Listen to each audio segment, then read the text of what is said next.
अब विविध प्रश्नावली के अंदर हमें पहला क्वेश्चन दिया गया है कि भाज्य ए है और भाजक बी है, ए बराबर बी की जोड़ आर के लिए कौन सा सही है? Sir ji C number option सही दिया है, 0 less than equal to r less than b, यानी कंडीशन पूछ रहा है कि कौन सा कंडीशन, कौन सा शर्त सही है। 2 नंबर पे आइए, कौन अपरिमेय नहीं है? पाई अपरिमेय होता है, √7 अपरिमेय होता है, √2/√5 ऊपर भी अपरिमेय नीचे भी अपरिमेय, अपरिमेय होगा। अब रह गया डी, तो डी सही होगा ही क्योंकि अंतिम बचा है, फिर भी चेक कर लीजिए। ऑप्शन नंबर डी में लिखा है 3√75 डिवाइडेड बाई √48।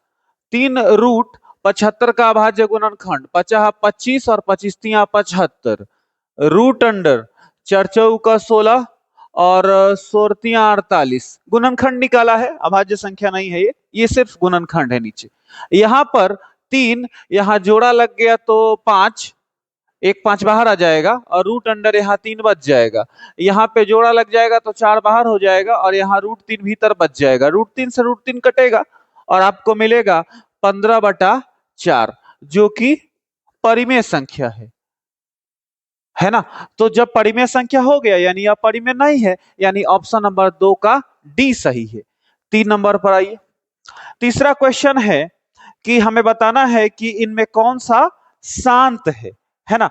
तो यहां पर ऑप्शन वाइज चलिए, ए नंबर ऑप्शन है 17/105, हर को देख के बता सकते हैं, हर 105 है, अभाज्य गुणनखंड निकालिए, 3 गुना 5 गुना 7, तो क्या हुआ, ये 2 के पावर n गुना 5 के पावर m का रूप का नहीं आया, यानी ये क्या हो गया, अशांत हो गया।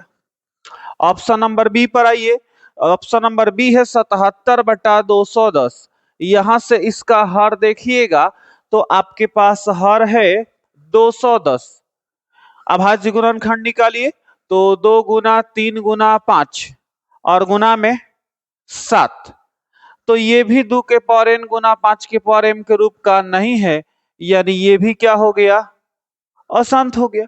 उसके बाद ऑप्शन नंबर सी पर आइए, सी ऑप्शन है 15/88, अभाज्य गुणनखंड निकालिए हर का, तो हर सबसे पहले 88 लिखिए, 88 का अभाज्य गुणनखंड होगा 2 गुना 2 गुना 2 गुना 11, तो यहाँ पर 2 के पावर 3 और गुना में 11, तो ये भी 2 के पावर n गुना 5 के पावर m के रूप का नहीं आ रहा, यानी नॉट इक्वल हुआ, यानी ये भी क्या होगा, अशांत हो गया।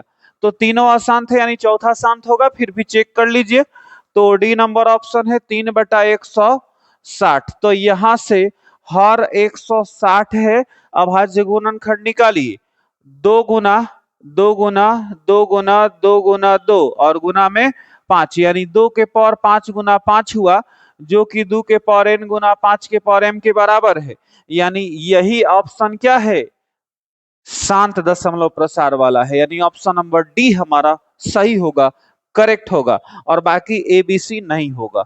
उसके बाद चौथा क्वेश्चन पे आइए, लिखा है कि 2 और 3 के अतिरिक्त कोई अभाज्य संख्या 6 के +1 या किसके बराबर होगा, सर जी या 6 के +5 के रूप का होगा, है ना।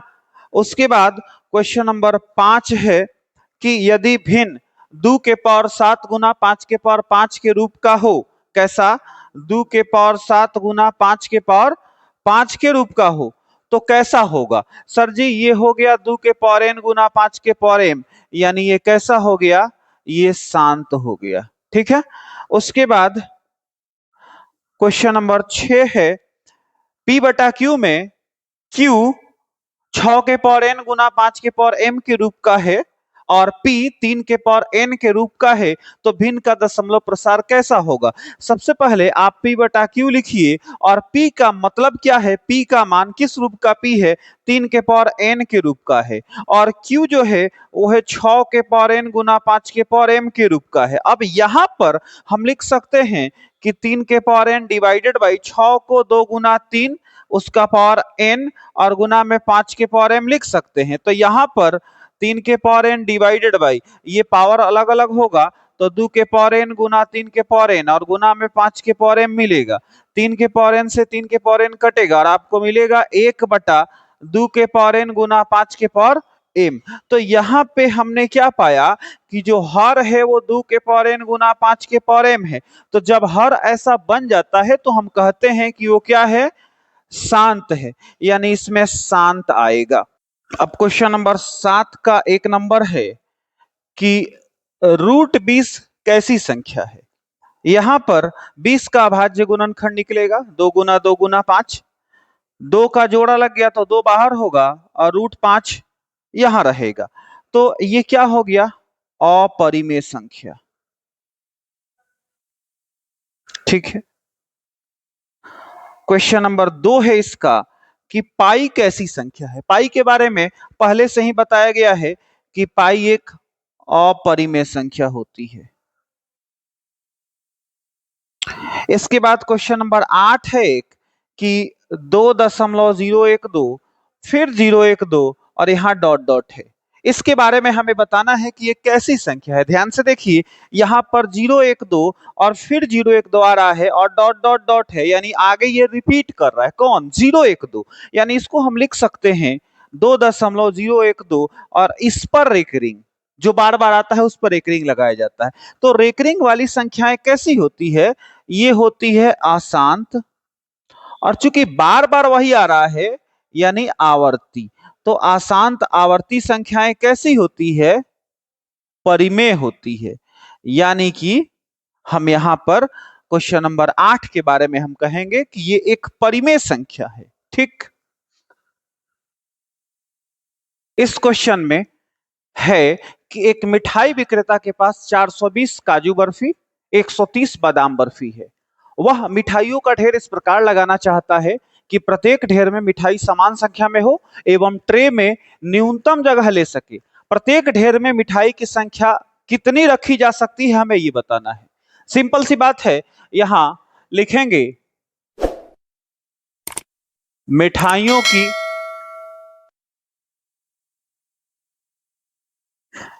अभिष्ट संख्या बराबर, दोनों संख्याओं का मौसा निकाल देंगे, 420 तथा 130 का मौसा। अभाज्य गुणनखंड निकालना पड़ेगा मौसा के लिए।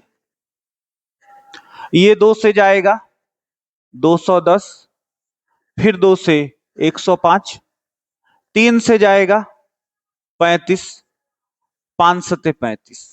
ठीक। इसको ले जाइए, 2 से जाएगा 65, 5 से 13 पचे 65। 420 बराबर 2 गुना 2 गुना 3 गुना 5 गुना 7, और ये 130 बराबर 2 गुना 5 गुना 13। दोनों का मौसा क्या होगा, एक तो 2 दोनों में शामिल है और एक 5 दोनों में शामिल है, यानी मौसा बराबर 10। यानी अतः प्रत्येक ढेर में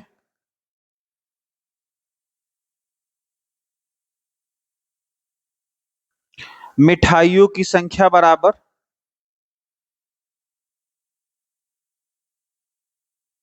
कितना, 10। ठीक है जी। तो ये आपका फाइनल आंसर है। आप ये मत सोचिएगा कि सिर्फ ढेर एक है, ढेर कई सारे हैं, उनमें से एक ढेर में मिठाई की संख्या कितना है, 10 गो है, फिर दूसरे ढेर में भी 10 है। इस प्रकार से अलग अलग ढेर है। अब आइए क्वेश्चन नंबर 10 पर। 10 नंबर क्वेश्चन है, एक सेना के सेवा दल जिसमें 616 सदस्य हैं को एक प्रदर्शन में 32 सदस्यों के सेना के बैंड के पीछे मार्च करना है और हमें निकालना क्या है, स्तंभों की अधिकतम संख्या। ठीक है, लिखेंगे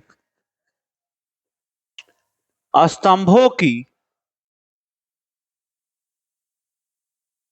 अभिष्ट संख्या बराबर, दोनों संख्याओं का हमें मौसा निकाल देना है, यानी कि 616 तथा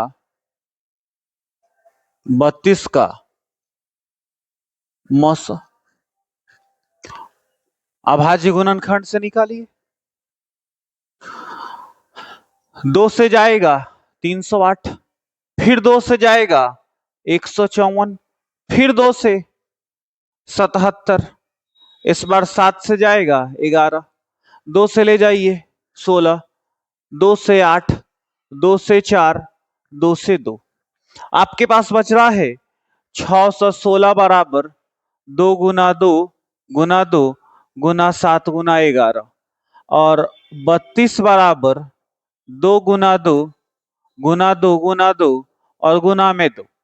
दोनों में जो शामिल होगा वो मसा होगा, यानी कि ये तीनों शामिल है, यानी 2 गुना 2 गुना 2 कितना 8 आ गया।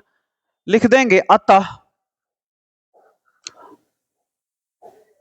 अभिष्ट उत्तर बराबर 8। तो ये आपका दोनों क्वेश्चन हो गया। क्वेश्चन नंबर 11 में है, एक खेल का मैदान है जिसके चारों ओर वृत्ताकार पथ है यानी रास्ता है।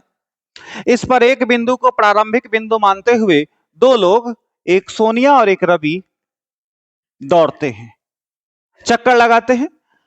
सोनिया को 18 मिनट लगता है एक चक्कर पूरा करने में और रवि को 12 मिनट लगता है एक चक्कर पूरा करने में। हमें बताना है कि वो दोनों लोग इसी बिंदु पर वापस से कब मिलेंगे। लिखना है अभिष्ट उत्तर बराबर दोनों का लघुत्तम समापवर्तक निकाल लेंगे, यानी 18 तथा 12 का लस। अभाज्य गुणनखंड से चलिए, चाहे एक ही साथ निकाल दीजिए, आपकी इच्छा। 2 से जाएगा 2 9 18, 2 छक 12। 3 से जाएगा 3 3 का 9, 3 दूनी 6। अब नहीं जाएगा तो लघुत्तम समापवर्तक बराबर 2 गुना 3 और गुना में 3 गुना में 2 गुना कीजिएगा 36 आएगा, यानी 36 मिनट के बाद दोनों लोग मिल जाएंगे। ठीक। क्वेश्चन नंबर 12 पर है कि दो पात्रों में 504 लीटर और 735 लीटर दूध है और उस पात्र की महत्तम धारिता निकालना है जो दोनों पात्रों के दूध को पूर्ण रूप से माप सके, है ना। क्वेश्चन में ही आंसर है अभिष्ट उत्तर बराबर 504 तथा 735 का मौस। अभाज्य गुणनखंड विधि से निकाल दीजिए। 504 735 2 से ले जाइए 252 126 63 21 3 7 21। ये 3 से जाएगा 245, 5 से जाएगा 49 और 7 7 49।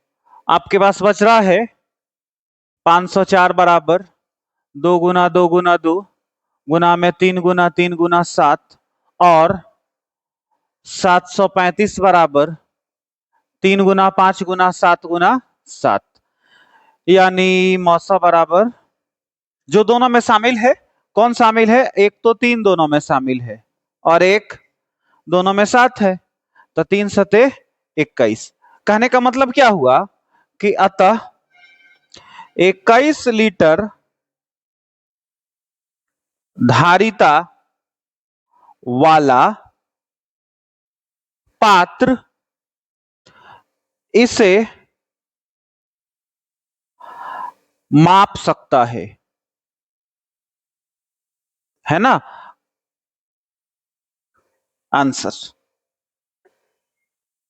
क्वेश्चन नंबर 13 में हमें साबित करना है कि दो विषम पूर्णांकों का गुणनफल भी विषम होगा। सबसे पहले मानना पड़ेगा, माना दो विषम पूर्णांक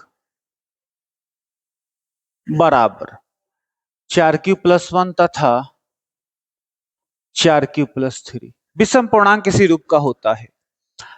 हमें गुणनफल पर बात करना है, यानी इसका गुणनफल निकालेंगे, यानी 4q+1 गुना 4q+3 गुना कीजिए 4q into 4q+3 +1 into 4q+3।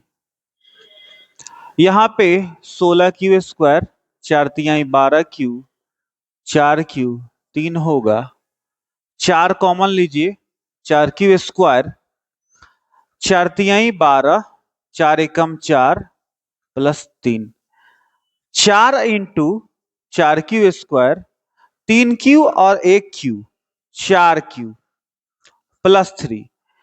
चूंकि ये क्यू क्या है, क्यू एक पूर्णांक है, इसलिए 4 क्यू स्क्वायर + 4 क्यू भी पूर्णांक होगा। इसलिए 4 क्यू स्क्वायर + 4 क्यू को कुछ और भी मान सकते हैं, हमने इसको स्मॉल क्यू मान लिया। यानी अब ये बन जाएगा कौन, गुणनफल 4, इनके जगह पर क्यू और प्लस का 3। ध्यान से देखिए ये किस रूप का है, इसी रूप का है। ठीक, यहां लिख देंगे अतः दो विषम पूर्णांकों का गुणनफल भी उसी रूप का होता है। Hence proved. ठीक, क्वेश्चन नंबर 14 है, सिद्ध करे कि किसी धन पूर्णांक जो 5 के +1 के रूप का है का वर्ग भी उसी रूप का होता है। सबसे पहले हम यहां करेंगे कि इसको मान लेंगे, माना p बराबर 5 के +1, वर्ग की बात हो रही है तो इसको वर्ग करेंगे दोनों तरफ,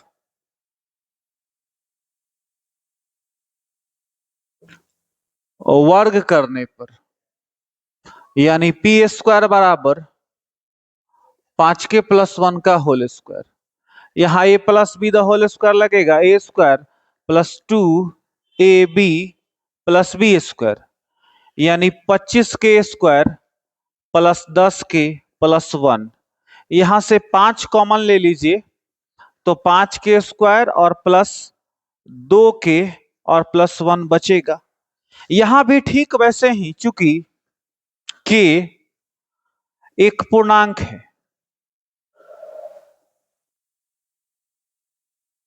इसलिए 5 के स्क्वायर +2 के भी पूर्णांक होगा।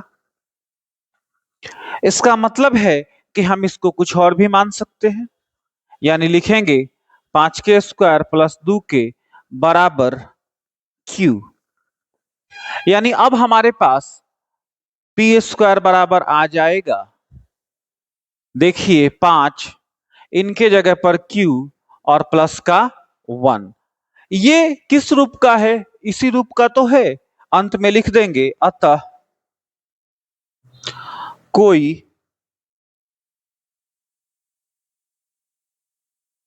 धनात्मक पूर्णांक जो 5 के +1 के रूप का है का वर्ग भी उसी रूप का होता है। यही साबित करना था, हमने साबित कर दिया, हेंस प्रूव्ड। ठीक।